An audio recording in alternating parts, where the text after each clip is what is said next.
महोदय, सरकार के इस विधेयक के लाने का मंशा राज्य के अंदर के नगर क्षेत्रों को दुरुस्त करना है, अतिक्रमण को हटाना है, लोगों को सुविधाएं देनी है, बच्चे स्कूल जा सकें, हमारी जो एम्बुलेंस है वो सही तौर पर हॉस्पिटल पहुंच सके, अच्छी चिंता है।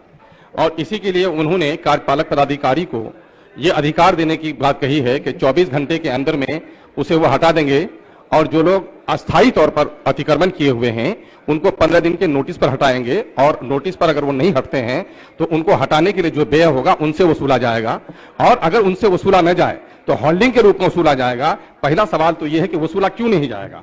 जब आप कह रहे हैं कि उनको हटाने को, अतिक्रमण हटाने में जो खर्च आएगा वो जो खर्च आएगा वसूला जाएगा, तो जब वसूला नहीं जाएगा तो फिर होल्डिंग के रूप में कैसे वसूल करेंगे? एक सवाल ये पैदा होता है। दूसरा मामला ये होता है कि वो लोग बसे हुए कौन लोग हैं? बसे हुए लोग हैं फेरा वाले, ठेला वाले, और वो लोग हैं अतिक्रमण किए हुए जो लोग भूमिहीन हैं। तो मैं ये समझता हूं कि एक जमाना था कि माननीय मुख्यमंत्री लालू जी ने कम से कम ठेला चालकों के लिए, इस तरह के फेरी वालों के लिए रैन बसेरा बनाया था ताकि उनको सहारा मिले। अगर सरकार ऐसे लोगों को हटाकर सुंदर बनाना चाहती है और समय है तो कम से कम उन फेरी वालों के लिए वेडिंग जो स्कीम है पिछले 15 सालों से पेंडिंग में है कि कम से कम उनका एक अस्थायी उपाय होना चाहिए, ठेला चालकों के लिए यह उपाय होना चाहिए। दूसरा मामला यह है कि ये सभी लोग गरीब लोग हैं, इनके बसाने का मामला होना चाहिए। आपने ये किया कि 15 महीने जो सालों तक जो है अस्थायी तौर पर किए हुए हैं उनको आप हटाएंगे, लेकिन मैं ये समझता हूं कि हटाने की जिम्मेदारी तो आप तय कर रहे हैं, लेकिन बसाया किसने, बसा किसके जमाने में, यह भी तय होना चाहिए। चूंकि देखा यह गया है कार्यपालक पदाधिकारी के अधीन जो कर्मचारी होते हैं वो अवैध वसूली के जरिए से ऐसे लोगों से बसाते भी हैं और ऐसे लोगों से वसूली भी करते हैं। तो जिनके जमाने में बस रहा हो उनकी भी जिम्मेदारी तय होनी चाहिए और उसके लिए जरूरी यह होगा कि नगर क्षेत्र में जो खाली पड़ी हुई जगह है और जो अतिक्रमित क्षेत्र है उसका सर्वे होना चाहिए ताकि जिम्मेदारी तय करते वक्त हमें आसानी हो कि किस पदाधिकारी के जमाने में यह अवैध बसावट हुई है और इस अवैध बसावट से जो वसूली हुई है। अभी जो कुछ हुआ यहाँ पर नेपाल नगर कॉलोनी में कि जिन लोगों ने अवैध वसूली की थी ऐसे लोगों के संपत्तियों की जांच हो, तो मैं चाहूंगा एक प्रावधान ऐसा होना चाहिए कि नगर पालिका के कार्यपालक पदाधिकारी जिसके जमाने में इस तरह की अवैध बसावटें हो रही हों उसके का भी इंक्वायरी होनी चाहिए कि उन्होंने कितनी अवैध वसूली की है और अवैध वसूली तय पाए तो उनके तनख्वाह और उनके पेंशन से भी इसकी कटौती का प्रावधान होना चाहिए।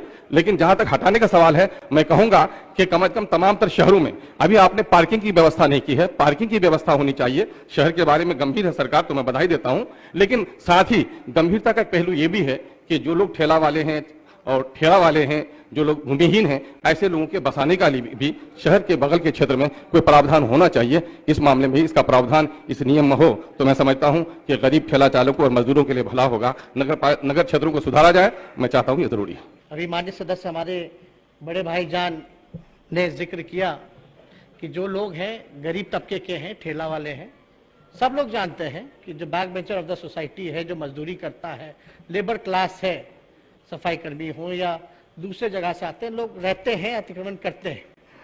और हम लोग भी जब विपक्ष में थे तो हम लोगों की चिंता होती थी कि भाई इन लोगों को कम से कम नोटिस वगैरह मिले, इन लोगों को पहले कहीं व्यवस्था इनकी कर दी जाए ताकि जो है हम लोग सब लोग जो है अतिक्रमण को हटाने में सहयोग मिलेगा। वो लोग भी अपने लोग हैं, गरीब लोग हैं। और ठीक ही कहा, पहले भी हम जो हमारे राष्ट्रीय अध्यक्ष जब लालू जी मुख्यमंत्री बने तो पहले भी उन्होंने इसकी व्यवस्था जो है कराई गई। कई जगह पटना जैसे शहरों में भी इसकी व्यवस्था कराई गई, पक्का मकान वगैरह बना करके उनको कई जगहों पर जो है वो दिया गया है। कई ऐसे इलाके हैं, खास तौर पे जो दलित समाज के लोग जो आते हैं, महादलित समाज के लोग आते हैं। अभी महोदय ये तो अतिक्रमण हटाने की बात है। आज सदन में भी कई बार जो है रोड पर ठेला वालों को ऐसे मान्य सदस्यों ने सवाल पूछा है कि लोगों को व्यवस्था में दिक्कत होती है, दिक्कत का सामना करना पड़ता है, तो अतिक्रमण हटाने के लिए लोग क्या कर रहे हैं? ट्रैफिक की, जाम की, हर तरह की समस्या जो है उत्पन्न हो जाती है। तो मान्य सदस्यों का भी जिक्र सही है, लेकिन हम इनको बताना चाहेंगे, आश्वस्त करना चाहेंगे कि जब हम पहली बार नगर विकास मंत्री की जिम्मेदारी मिली गई तो सबसे पहले अगर हमने समीक्षा की होगी तो उन गरीबों की और सर्वे भी कराया गया है। लगभग पटना में 48,000 ऐसे जो गरीब हैं, जो झुग्गी झोपड़ी में, टेंट में, पूल के नीचे, आप चले जाइएगा उधर महोदय, जो अभी जो पथ बना है वो दीघा जब जाते हैं तो नहर के किनारे आप देखिए इतना स्लम एरिया है। तो खास तौर पे जो स्लम के लोग हैं उनके लिए एक नई योजना हम लोग विचार कर रहे हैं, एक नई पॉलिसी बना रहे हैं।